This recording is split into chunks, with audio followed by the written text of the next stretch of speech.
Assalamualaikum warahmatullahi wabarakatuh. Saya lanjutkan kuliah, praktikum statistika 1 ya. Ini pertemuan terakhir untuk ini. Ya, saya lanjutkan dengan distribusi sampling. Yang minggu lalu saya sudah menjelaskan distribusi sampling untuk rata-rata, baik satu populasi maupun dua populasi. Sekarang saya lanjutkan distribusi sampling untuk proporsi. Ya, ini berhubungan erat dengan distribusi binomial ya. Jadi teorinya akan mengatakan kalau variabel random X berdistribusi binomial N, P, di mana N itu banyaknya percobaan, P itu proporsi sukses atau peluang sukses, ya. Maka kalau sampelnya saya ambil besar, ya, jadi N-nya besar di sini, di mana dari sampel itu kita dapatkan sukses sebanyak X. Jadi X itu banyaknya sukses dari hasil percobaan, maka P topi itu adalah penduga proporsi sukses. Rumusnya adalah X per N. Ya. Nah, kalau X berdistribusi binomial N, P, maka rata-rata dari X itu adalah mu. Jadi ekspektasi X sama dengan mu. Rumusnya adalah N kali P. Sedangkan varian dari X itu adalah sigma kuadrat. Rumusnya adalah N kali P kali Q.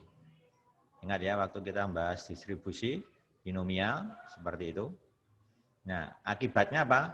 Variabel random, X dikurangi mu, dibagi sigma. Nah, sigma itu simpangan baku dari X, akan menghampiri distribusi normal baku. Ya, itu ya penjelasannya. Jadi kalau saya ulang, teorinya kurang lebih seperti ini.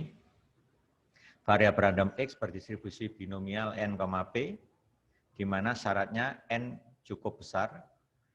Variabel random X menyatakan banyaknya sukses dalam N percobaan. Ya. Maka kalau sampelnya besar, X ini akan menghampiri distribusi normal, di mana rata-ratanya sama dengan mu. Mu itu adalah ekspektasi X, yaitu NP. Sedangkan variansi dari X itu adalah NPQ. Akibatnya simpangan baku dari X akar dari NPQ. Ya kan? Kalau sigma kuadratnya itu NPQ, kan berarti sigma kan akar NPQ.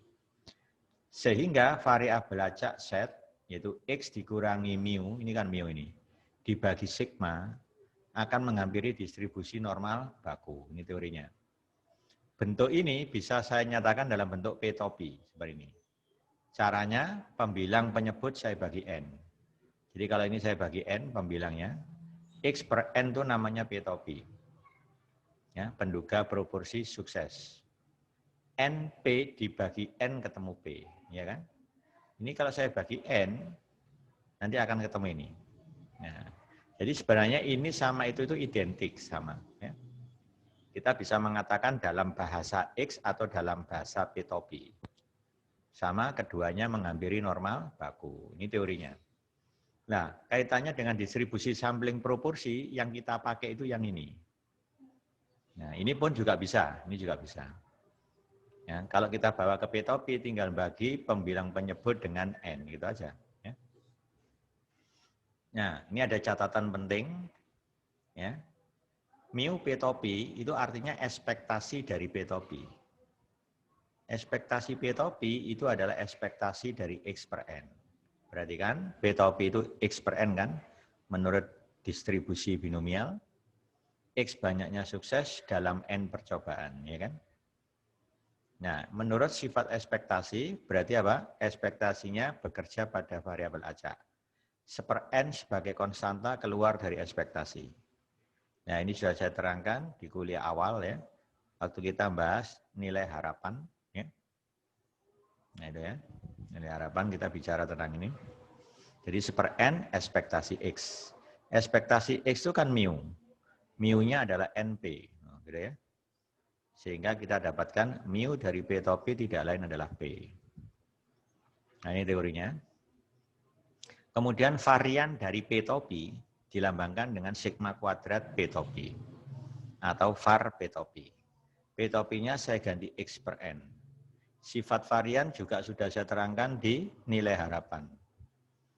Berarti apa? 1/n sebagai konstanta, kalau keluar dari varian harus dikuadratkan dulu, sehingga menjadi 1/n kuadrat. Kali varian X. Varian X kan sama dengan sigma kuadrat. Sigma kuadrat. Di mana sigma kuadrat adalah NPQ, ya kan? Ya, jadi varian X itu sigma kuadrat, di mana sigma kuadratnya NPQ. Ini kalau saya kalikan, maka ketemu PQ per N. Karena sigma P topi kuadrat PQ per N, kalau ini saya akarkan kan menjadi sigma P topi. Berarti ini kalau saya akarkan menjadi akar PQ per N. Ya. Dengan rata-rata P topi diketahui, simpangan baku P topi diketahui juga, maka P topi dikurangi rata-ratanya, dibagi simpangan bakunya, akan menghampiri normal baku. Ya.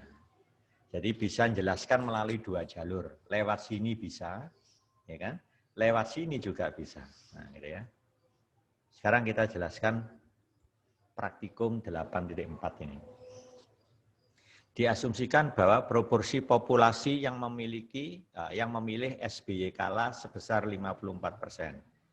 Ya, ini proporsi populasi yang memilih SBY kala ini adalah P-nya sebesar 54%. Hitung probabilitas lebih dari 60% dari 50 konstituen memilih SBY kala dalam pemilu presiden tahun 2004. Nah, ini ya, seperti ini. Berarti apa yang ditanyakan? Probabilitas ya, lebih dari 60%. Berarti P topinya, probabilitas dari P topi lebih dari 60%. Sampelnya 50. Ya, ingat ya. Proporsi suksesnya apa? Memilih SBY kala. Itu proporsi sukses. Nah, kita gunakan teori tadi, hitung dulu mu dari P topi. Tadi kan rumusnya sama dengan P, di mana P diketahui 54%, ya kan? Proporsi populasi yang memilih SBY kala, itu namanya P, ya, P sebesar 54%. Nah, sigma P topi akar PQ per N. Ya, di mana P-nya 0,54, berarti Q-nya 0,46.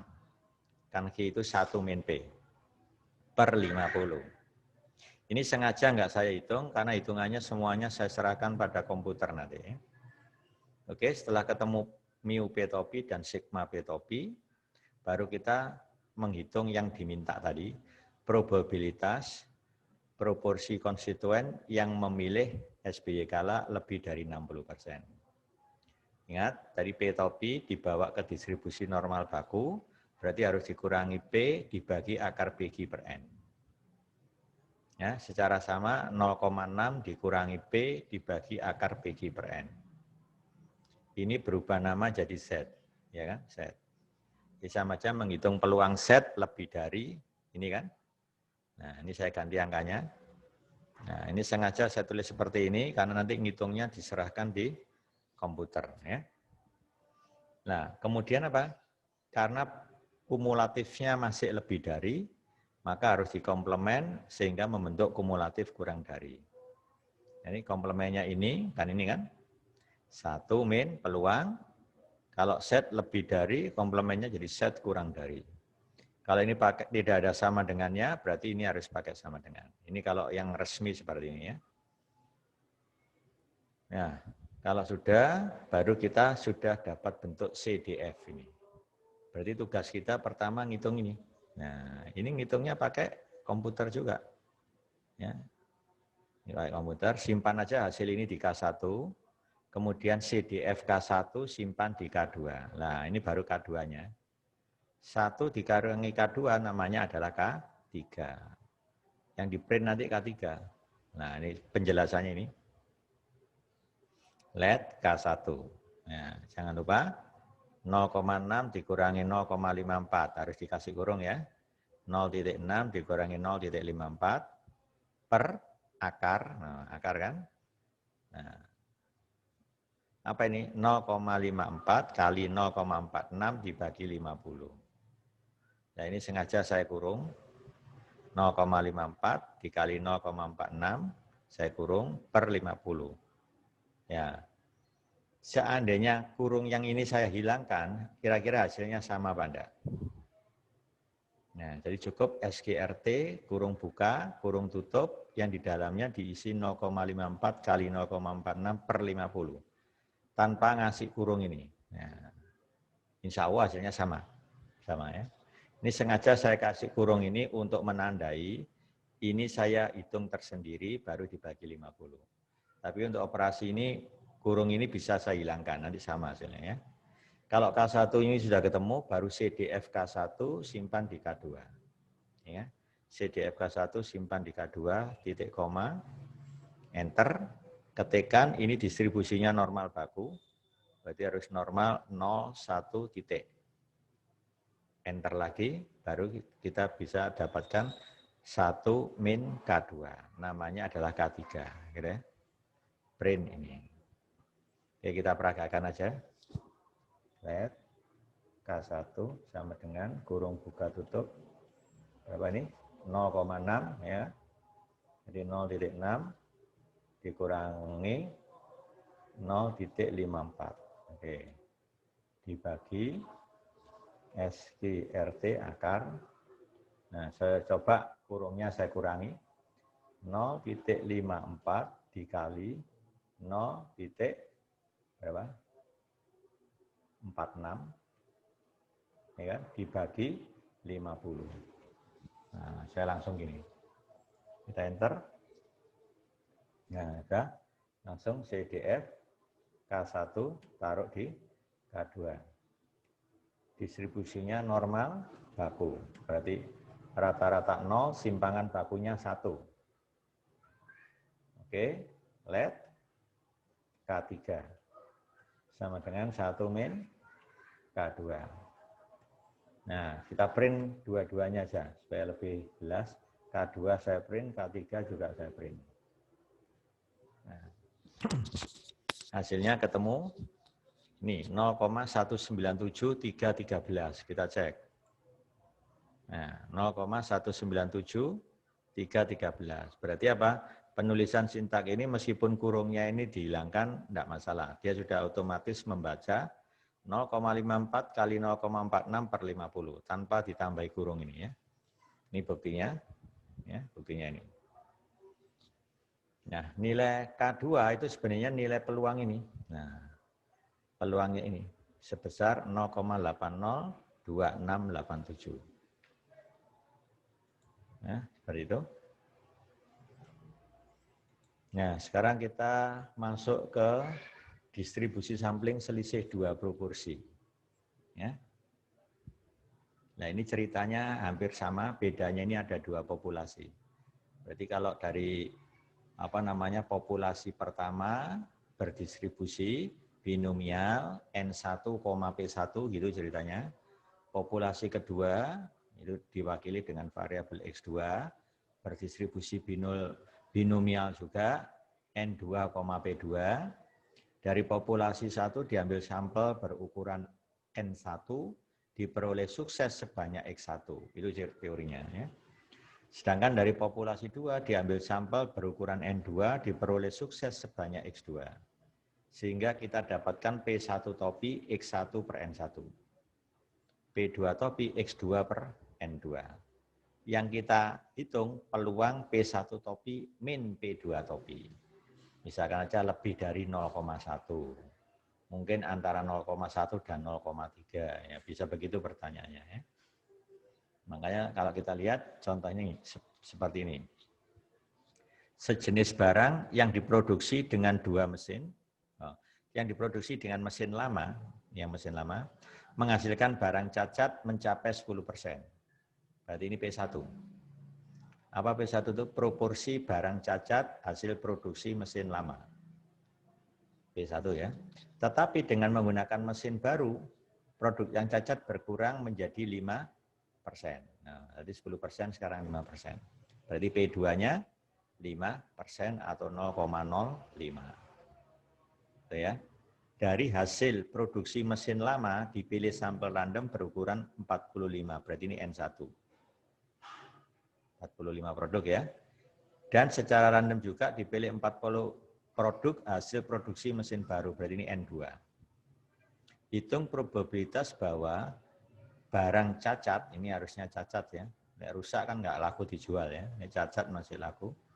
Barang cacat yang diproduksi mesin lama berbeda kurang dari 7% bila dibandingkan ya, cacat yang dihasilkan mesin baru. Ya, gitu. Yang dihasilkan oleh mesin baru. Berarti kalau kita hitung berarti apa? Probabilitas P1 topi ya, berbeda itu artinya kan selisih. Min P2 topi kurang dari 7% atau 0,07. Ini pertanyaan A. Nah, berarti langkah kita harus menghitung dulu mu dari selisih proporsi cacat. Ya, jadi mu P1 topi min P2 topi ini bisa dibuktikan seperti tadi caranya dinyatakan dalam bentuk ekspektasi. Ekspektasi P1 topi min P2 topi. X1 topinya diganti dengan X1 per N1. P2 topi X2 per N2. Nanti terbukti sama dengan P1 min P2. P1 sudah diketahui 10%, P2-nya 5%. Ini nggak usah dihitung meskipun mudah ini ya. Biarkan gini. Nah, sigma dari P1 topi min P2 topi itu rumusnya ini. Ya, ini diperoleh dari varian. Varian P1 topi min P2 topi itu nilainya ini. P1Q1 per N1 plus P2Q2 per N2.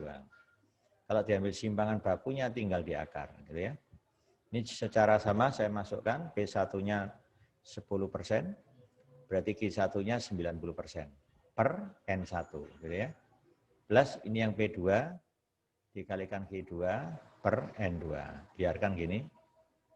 Nah, kita akan menghitung proporsinya, ya, probabilitas selisih proporsi cacat kurang dari 7%. Berarti ini harus kita bawa ke bentuk set. Berarti apa? P1 topi min P2 topi kurangi P1 min P2. Ini nilainya ya. P1 min P2 dibagi akar ini. Atau ini. Nah, nanti ini akan berubah nama jadi set. Nah, ya kan? Jadi nanti yang ruas kanan 0,07 dikurangi sama ya, P1 min P2 dibagi akar ini. Tinggal masukkan aja, nanti ketemu ini. Nah, ini biarkan aja seperti ini hasilnya. Ya. Kalau sudah, baru kita proses penghitungan. Sama caranya, ini beri nama K1. Habis itu bentuknya sudah kumulatif kurang dari kan? Berarti langsung CDF K1 taruh di K2. K2 itu nilai yang diminta. Ya, nah perintahnya ini. Ya. Cuma penulisannya di sini saya pecah. Pembilangnya saya hitung sendiri. Ya, pembilangnya sendiri. Kemudian K2-nya penyebut saya hitung sendiri juga. Ya, gitu ya.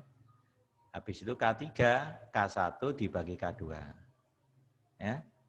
Nah, ini cara yang dinyatakan di sini seperti itu. Jadi dipisah satu-satu. Ini namanya K1, penyebut K2, K1 dibagi K2 namanya ini K3. Berarti nanti CDF-nya K3. Taruh di K4. Berarti nanti ini posisinya adalah K4. Nah, ya kan?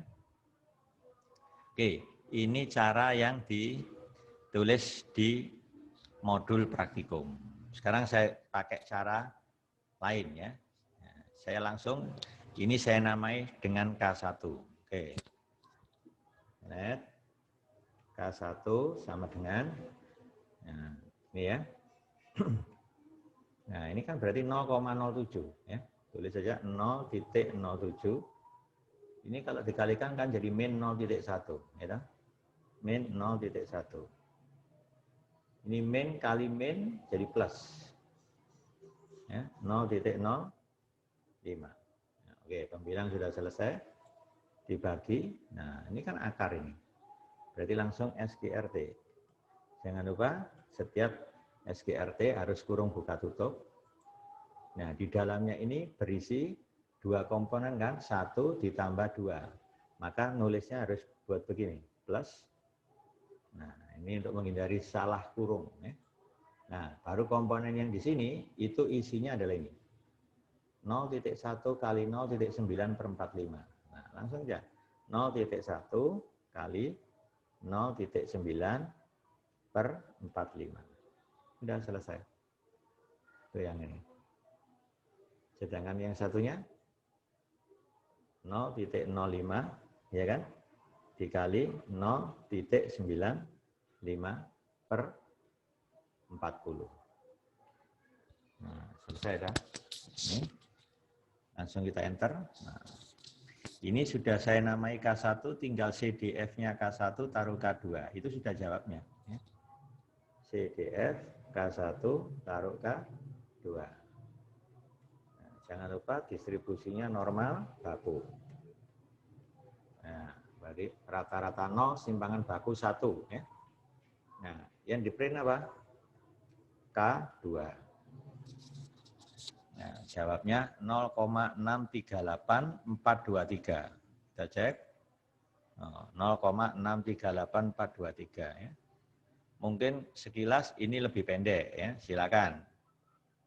Ya, cuma pokoknya yang penting hati-hati nulis sintaknya. Ya, seperti itu ya.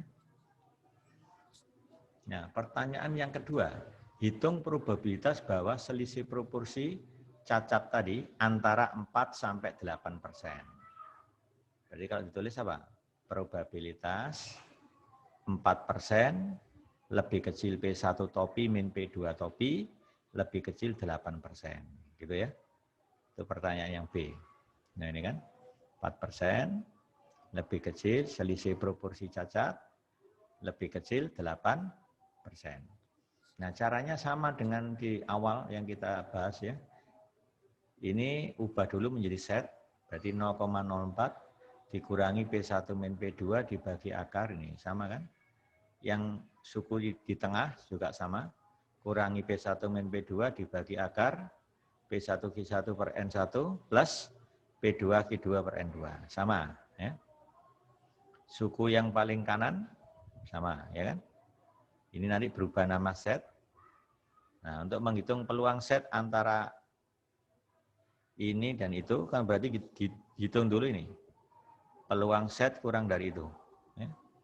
Ini set kurang dari itu. Saya taruh sini. Minus peluang set kurang dari ini. Ya kan caranya kan seperti itu. Nah ini perumusan peluang sudah benar. Nah proses hitungan kita gunakan komputer. Ya gitu ya. Tadi saya sudah menghitung ini kan. Nah ini. Menggunakan perintah K1. Nah, sekarang saya akan copy untuk menghitung yang ini. Kan mirip sekali. Ya. Berarti yang ini saya namai K1. Ya kan? Yang ini saya namai K2. Ya, oke. Jadi saya copy. Nah, jadi biar enggak nulis banyak-banyak. Nah, ini saya copy aja. Nah, baru yang diganti apa? 0,08. Nah, ini diganti 0,08. Nah, ya kan?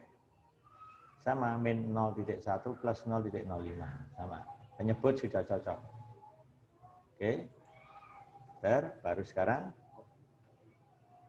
Ctrl V lagi. Ini saya ganti K2.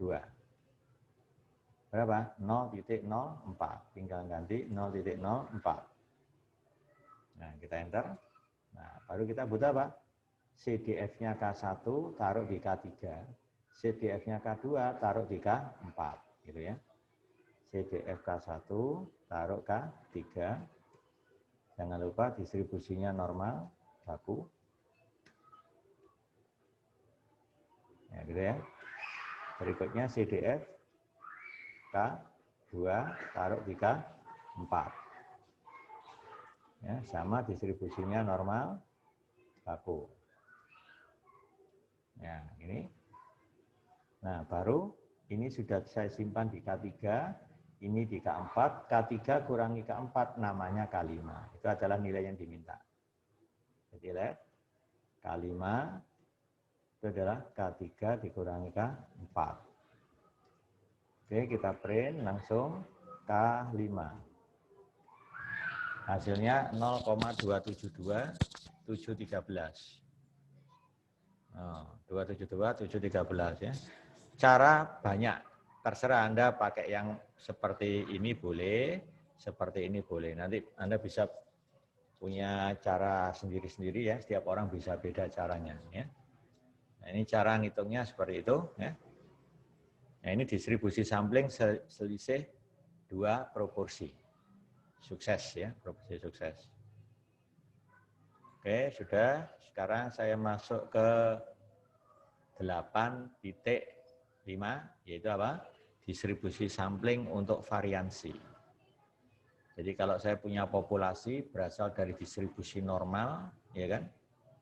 Dari populasi itu saya ambil sampel berukuran N, saya bisa menghitung proporsi, probabilitas variansi sampelnya, yaitu lambangnya S kuadrat. Kurang dari berapa, misalkan ini kurang dari 0,3. Nah, itu ceritanya seperti itu. Nah, teorinya menggunakan chi-square. Chi-square sama dengan N-1 kali S kuadrat dibagi sigma kuadrat. Ingat, sigma kuadratnya adalah variansi dari populasi tadi. Di mana populasi berasal dari distribusi normal, ya toh? Rata-ratanya boleh diberikan, boleh tidak. Ya. Misalkan aja rata-ratanya mu, variansinya sigma kuadrat. Ya. Variansinya sigma kuadrat. Kalau dari populasi saya ambil sampel berukuran N, maka distribusi dari variabel random chi-square sama dengan N-1 kali S kuadrat per sigma kuadrat menghampiri chi-square derajat bebas N-1. Itu teorinya. Ya. Ini saya kira sederhana itu, ini sudah diterangkan di kuliah itu ya. Nah, di kuliah sudah, sekarang kita bisa langsung terapkan. Contoh, suatu pabrik baterai mobil menjamin bahwa baterainya akan tahan rata-rata 3 tahun. Nah, ini mu-nya, dengan simpangan baku 1 tahun, berarti ini sigma. 1, sigmanya sama dengan 1 ya. Diasumsikan umur baterai mobil berdistribusi normal, ya kan, sesuai teori. Hitung probabilitas dari 8 baterai mobil yang dipilih secara acak, berarti N-nya 8. Diperoleh variansi umur baterai kurang dari 0,3. Berarti apa? Dari sampel 8 tadi, ya, diperoleh variansi namanya S kuadrat kurang dari 0,3.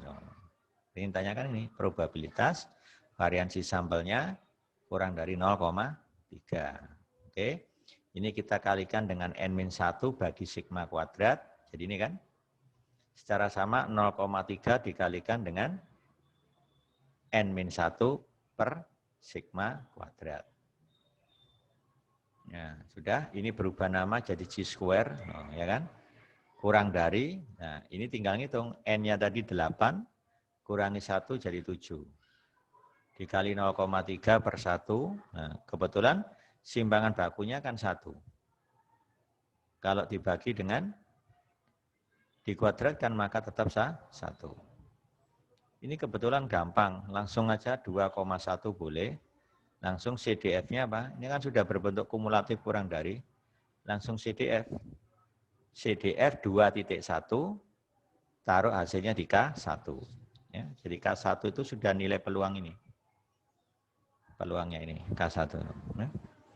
Titik koma, masukkan distribusinya chi-square, ya, bisa kita terangkan di kuliah sebelumnya, cukup ditulis chi derajat bebasnya N-1, 8 kurangi 1, 7, diakhiri titik ya, enter, baru print K1, itu adalah peluang yang diminta. Nanti jawabnya ketemu ini. Ya. Nah, saya kira ini nggak perlu diperagakan, sudah sangat jelas ini, perintahnya sangat pendek ya.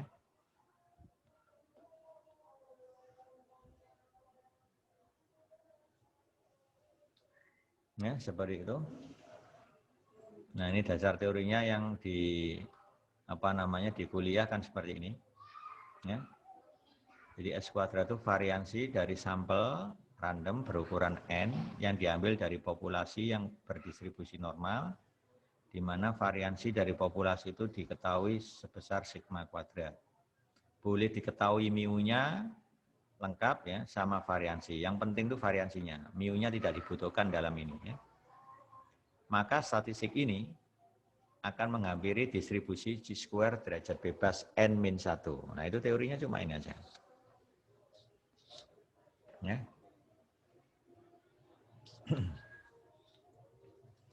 Nah, itu teorinya yang dipakai untuk menjawab ini.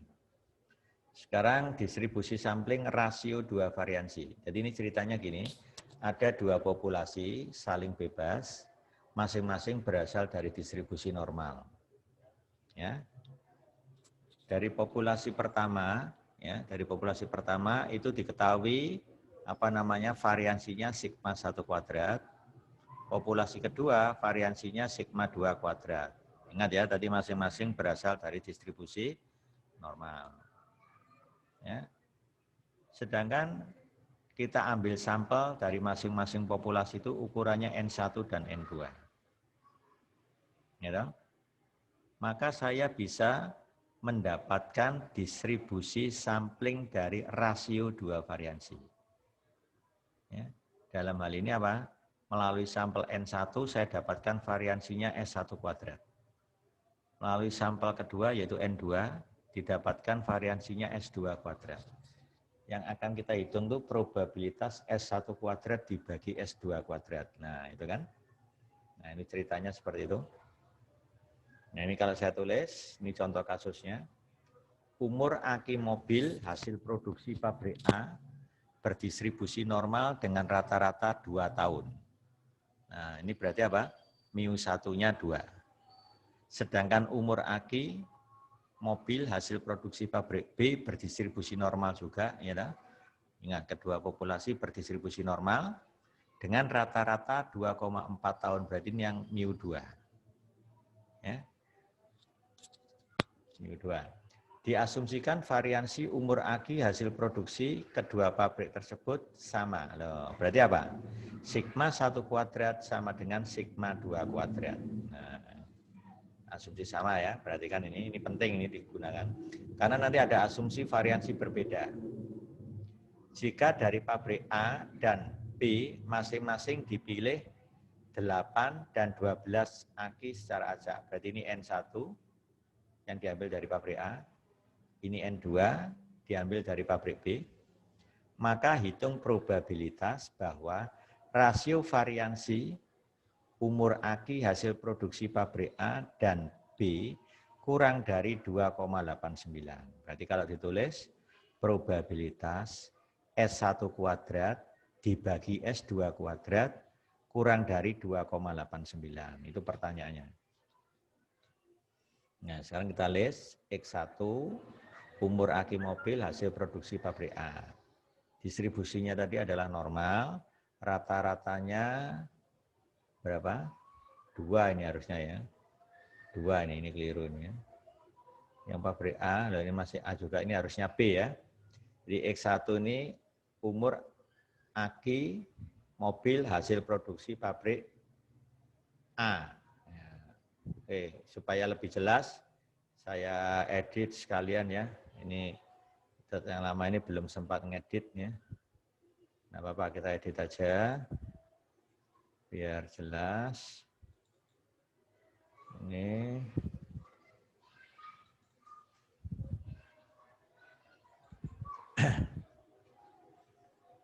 nah ini ya. Kita langsung ke distribusi sampling ini tadi. Nah, ini ya. Ini pabrik A 2 tahun ya, berarti ini 2. Nah, variansinya sigma 1 kuadrat. Sedangkan yang dari pabrik B, nah ini harusnya pabrik B. Ya, namanya X2 kan, ini umur aki mobil hasil produksi pabrik B. Ini berapa ini? 2,4. Ya, 2,4 variansinya sigma 2 kuadrat. Ya, di bawah asumsi variansi sama ya. Jadi sigma 1 kuadrat sama dengan sigma 2 kuadrat ini ya. N1-nya tadi berapa? 8, 12. Ya, ini keliru. Ini harusnya 8. Nah, terus yang ini 12. Nah, gitu ya. masing-masing adalah ukuran sampel dari pabrik A dan B tadi. Oke. Asumsinya variansi kedua populasi sama. Oke. S1 kuadrat dan S2 kuadrat masing-masing adalah variansi ya, umur aki mobil hasil produksi pabrik A dan B. Betul. Baru ini, probabilitas rasio variansinya kurang dari 2,89. Ya, ini yang diminta. Berarti ini harus saya bawa ke F. Ya, berarti kan F ini sebenarnya rumus aslinya bukan begini. Rumus aslinya adalah S1 kuadrat per apa? Sigma 1 kuadrat gitu, dikalikan N1 min 1 per derajat bebasnya N1 min 1. Jadi kalau kita lihat aslinya F ini sebenarnya diperoleh dari, ini kalau saya tuliskan ya, di sini aja penjelasannya ya supaya lebih paham. Ya, ini sebenarnya ada N1 min 1 kali S1 kuadrat per sigma 1 kuadrat dibagi N1 min 1. Ya, distribusi G-square dibagi dengan derajat bebasnya. Nanti tinggal S1 kuadrat per sigma 1 kuadrat. Gitu ya.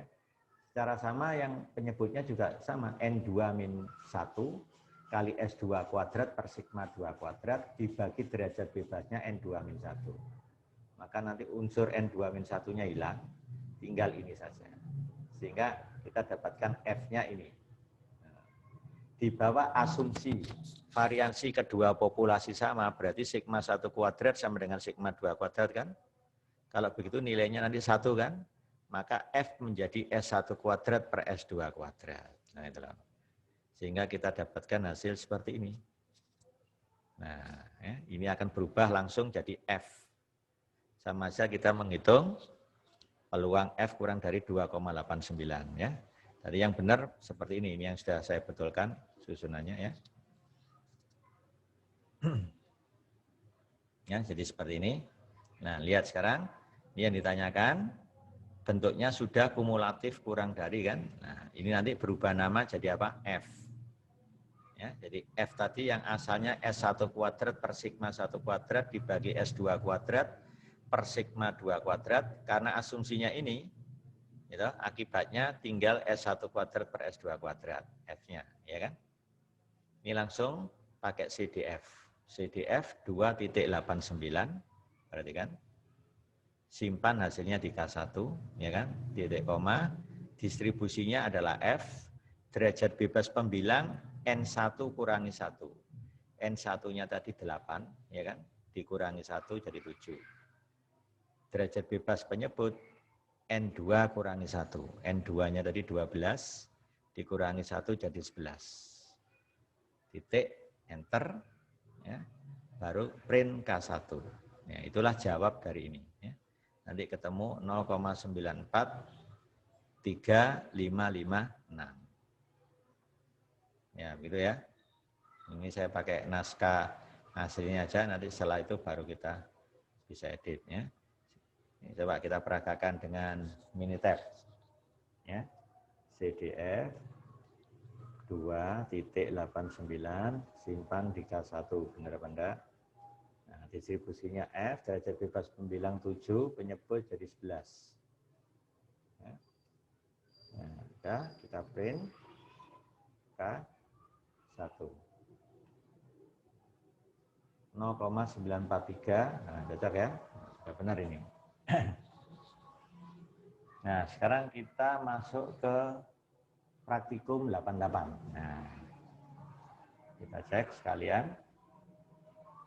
Umur aki mobil hasil produksi pabrik A berdistribusi normal dengan rata-ratanya 2,5 tahun, berarti ini mu 1, dan variansinya 0,5 tahun. Berarti ini apa? Ini sigma 1 kuadrat, 0,5 tahun. Sedangkan umur aki mobil hasil produksi pabrik B berdistribusi normal dengan rata-ratanya 2, berarti ini mu 2, dan variansinya 0,3. Berarti ini sigma 2 kuadrat yang pabrik B ya. Diasumsikan variansi umur aki hasil produksi kedua pabrik tersebut sama. Ya, pakai asumsi sama. Jika dari pabrik A dan B masing-masing dipilih 10 dan 14 aki secara acak. Jadi ini N1, ini N2. Maka hitung probabilitas bahwa rasio variansi umur aki hasil produksi pabrik A dan B lebih dari 1,23. Nah, sekarang kita lihat penjelasannya. Definisikan dulu X1, umur aki mobil hasil produksi pabrik A. Kita namai X1 kan, distribusinya normal, rata-rata 2,5, variansinya 0,5 tahun. 0,5. Ya. Untuk pabrik B, nah ini yang pabrik B,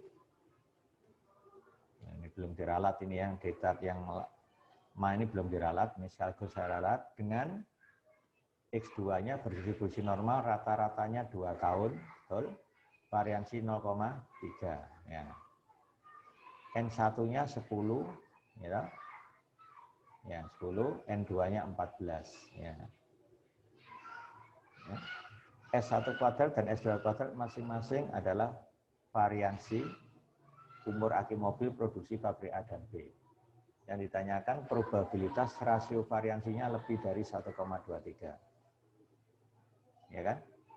Nah, ini tadi rumus aslinya F kan ini tadi. Nah, berarti apa? S1 kuadrat per sigma 1 kuadrat dibagi S2 kuadrat per sigma 2 kuadrat. Artinya apa? Batas kiri, ini kanan ya. Batas kirinya ini harus saya bagi dengan sigma 1 kuadrat. Penyebutnya saya bagi dengan sigma 2 kuadrat. Jadi ini kan lebih dari, maka yang di ruas kanan atau batas kanan ini harus dikalikan kebalikannya. Sigma 2 kuadrat per sigma 1 kuadrat. Kenapa? Coba lihat. Seper sigma 1 kuadrat dibagi seper sigma 2 kuadrat itu kan jadi sigma 2 kuadrat per sigma 1 kuadrat. Nah, makanya ini saya balik.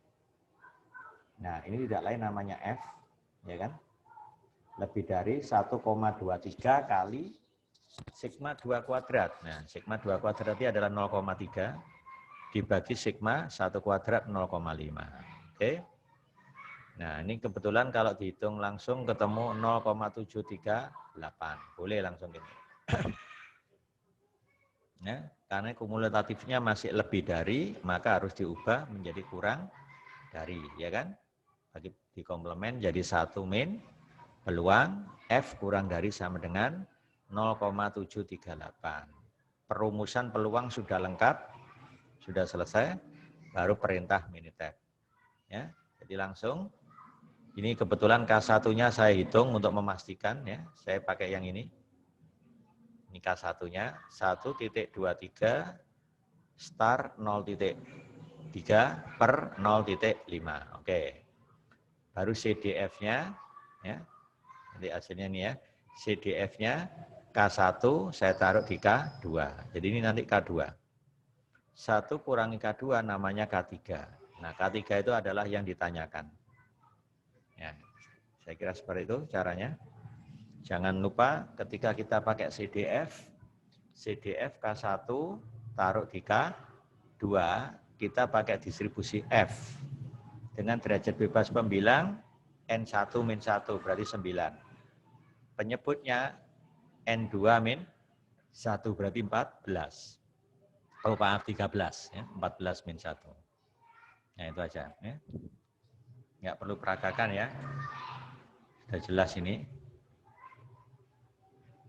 Nah jadi seperti itu. Ini sudah benar. Nanti setelah di print hasilnya akan ketemu ini. Jadi probabilitas bahwa rasio variansi ya, umur aki hasil produksi pabrik A dan B lebih dari 1,23 itu sebesar sekian ini. Ya, ini sudah selesai untuk distribusi sampling. Yang terakhir adalah rasio 2 variansi.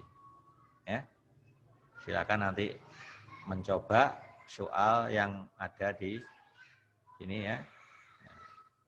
Ini bisa Anda foto, nanti dipraktekkan langsung dengan komputer.